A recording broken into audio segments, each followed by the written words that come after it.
We now come into our next nominated and award-winning documentary, which won for Documentary for Creative Vision at the Sundance Film Festival, the Independent Gotham Award beating out the most popular documentary of 2018, and nominated at the Independent Spirit Awards. And that is Hale County This Morning, This Evening. Which, for some unknown reason, when I first saw the title, I thought it said Hale Country This Morning, This Evening. If you saw my Oscar nomination prediction video, and I knew they were going to nominate this film. So I really didn't know what this film was going to be about. But the one thing I saw that one of the producers of the film is Jocelyn Barnes, who was one of the producers of my favorite Oscar documentary of last year, Strong Island. So with the African American themed documentary with the producer of Strong Island behind this, let's take a look. This is directed by Ramel Ross, and it's about the lives of African American citizens in Hale County, Alabama. Specifically, a young adult father, mother, and their daughter, and a young man training to be a great basketball player. So yeah, this film has no storyline, no message whatsoever, it's just a cultural life in the town with questions throughout the film structure. Now, a film like that, it would be boring. Sorry to the people who love this film, but it is boring. When I started watching this film, it started alright going slow because it had to introduce these people. But for some reason, it has to jump back and forth for these scenes here. I thought I was going to know about the culture surrounding where they reside, but it's just nothing but conversations and lots of sounds.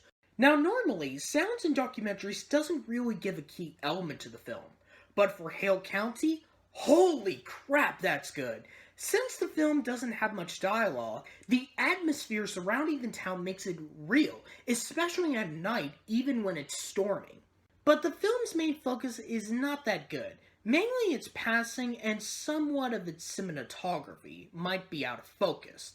But I don't know what type of camera he was using for the film. But what about the actual people, the center of the film? The only one that I thought was okay was the basketball player named Daniel. At least he has a goal in his mind to be a great basketball player. As for the others, there was only one scene in the film that was shocking, but I don't want to give it away. Also, since this is an African American film, there's not a lot of whites in this film, which I was surprised about, because I was expecting like the crew members, and Alabama kind of has a couple of whites resides, but I'm surprised not much in Hale County. But for the result of me with this documentary, it's just boring. Although great use of sounds throughout the film, but going through her life makes it not interesting to some viewers. Now I have dealt with this before, most notably Faces Places last year. Rest in peace, Angus Varda. Now with that, it does a film through life, and it was kind of boring, but at least I know what it was about. For me, I think this film would have been better if it was a short film. If he did edit most of the film, kind of like how it feels like Faces Places should have been a TV series and not a movie. So yeah, I do think this film is a bit overrated for me. For my recommendations, I think this is a film only for a watch for the African American community. But this is a skip for documentary fans that don't like films with no storyline. So we end with the African American cultures in Alabama. We go into another American culture in Illinois with 3 skateboarders.